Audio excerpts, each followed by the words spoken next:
Welcome back to the Crochet Chronicles, my friends at yarnspirations.com. Today is the Suzette or the grit stitch.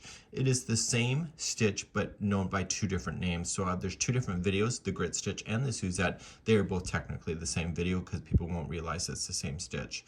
What we have here is a repeat of one row that goes over and over, but for balance I suggest you do everything's in sets of two so that you can have a nice balance point. Let me take you to the diagram to show you how this is done, and then we'll quickly go through the instructions. So here's a crochet diagram that's available for you. It's in multiples of two, so no matter what you do, keep it always as an even number, and this thing will always work out. For balance, I always like to do a single crochet across the chain, and then I start the stitch work. So number 2, 3, 4 are all the same stitch work. It's just going back and forth. But for balance and keeping things nice and even, I recommend that you repeat rows number 3 and 4 so that you go 3, 4, 3, 4, and then when you're finally satisfied, and with the 5th row, which is just a single crochet, and so you'll have a balance on both sides. Let's begin. So chain in even numbers. So 2, 4, 6, 8. Who do you appreciate? So 1, 2, and 1, 2, 1, 2, 1, 2, and 1, 2. Go to the length that you want to go. So if you want to measure something like a blanket, just lay the chain down on something that you want to match, and you're going to go from there. Let's begin row number 1. Row number 1, you're going to go second chain from the hook, so 1 and 2. And I always like getting the back hump of the chain. If you don't like it, then don't do it, just do the regular. But once you get the back hump, the whole chain stays turned upside down, and I'm less likely to lose count. So I'm just going to single crochet myself all the way across, back. So please do that and put me on hold, and we'll begin row number 2 in a moment. Once you're at the end of the row, you turn your work, and let's begin number 2 and beyond.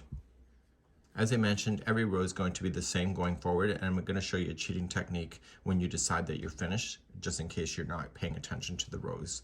So what you can do to start always is chain 1, and in the first one here, you're going to single crochet and double crochet into the exact same stitch. Just like that. Always skip one and then go to the next one and do the same thing. So single crochet and then double crochet. This compounds the stitches to make it a little more dense, as you saw in the sample. So skip one, so single crochet and double.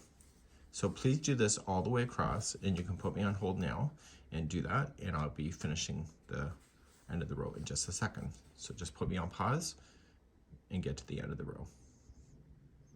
For those that are ready, when you get to the end of the row, you're just doing the same configuration over and over, and you're going to have 2 stitches left. So 1 and 2. So in the last stitch only, just put in a single crochet. So there's no double crochet in that one at all.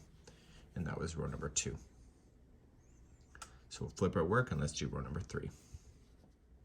Let's do row number 3, and this is the same as row number 2. So always chain 1, and in the first one, you're going to put in a single crochet and a double. Skip 1, and see this one? This is the single crochet, so it always looks smaller than the other one. So that is a good indication that you're in the right stitch. So you're going to single crochet and double into that one. So just skipping 1 does that as well. But if you can see the visual cues, it's a little bit easier for you as well. So this is the double and the single. You can tell by the amount of yarn underneath each stitch. So skip 1, single crochet in the next, and double. And you're going to do this all the way across. So skip 1 and put me on pause and go all the way across, and maybe at the end of the row in just a moment. For those ready to move on, you're going to skip 1 at the very end, go to your final one, and just single crochet. And I'm going to do row number 4 with you on camera next. So I'm going to just show you one more row. So you're always going to chain 1, single crochet into the first, and double. Skip 1, and you can see the height differences as well. And so you'll single and then double. You'll do this all the way across. And I'm going to show you a little cheating technique that will help you, just in case you lose your way for the balance point, and I'll show you that next. So you just keep on moving across, and of course, when you get to the end of the row, there should be 2 stitches always left. Skip the next one and single right into the last.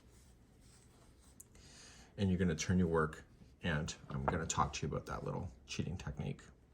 So you're just going to go back and forth using the same stitch work I just showed you. It's just a repeat of one row.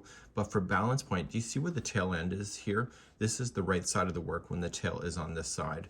So to finish this, to make it look like the first side, on row number 5, once you're ready for it, just chain up 1 and just apply 1 single crochet in each of the stitches going across.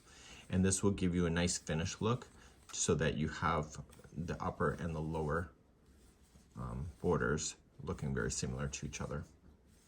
So everything is kind of being guided in the middle of it with the stitch work, just like that. See? And that's a pretty cool idea. So if you ever lose your way, just look for where this tail end is, and then you'll be able to determine when you can actually do your single crochet across. So that's it for today. This is the grit stitch or the Suzette, depending on what you found online today.